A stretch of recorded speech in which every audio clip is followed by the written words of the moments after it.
Is-siti għall-hawn f'Malta komplew jiksbu riżultati għoljin fl-evalwazzjoni annwali tal-Aġenzija Ewropea għall-Ambjent b'kollaborazzjoni mal-Kummissjoni Ewropea li klassifika l-kwalità tal-ilma għall-hawn fost 22,000 post għall-hawn fl-Istati Membri Ewropej. L-istudju juri li l-postijiet kollha mistħarġa f'Malta laħqu l-standards Ewropej tal-kwalità tal-ilma. Mir-rapport tal-istaġun tal-hawn tas-sena li għaddiet jirriżulta li ġew evalwati 87 post tal-hawn mal-kosta madwar Malta u Għawdex. Minn dawn, 77 sit jew 88.5% ġew klassifikati bħala eċċellenti, 8 bħala tajbin u 2 bħala suffiċjenti. L-ebda sit ma ġie klassifikat li għandu kwalità fqira ta' ilma baħar.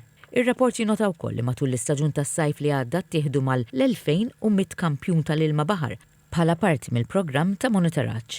L-Aġenzija Ewropea għall-Ambjent assigurat li l-kalendarju kollu ta' monitoraġġ ġie implementat kif meħtieġ fis-siti kollha mħarġa.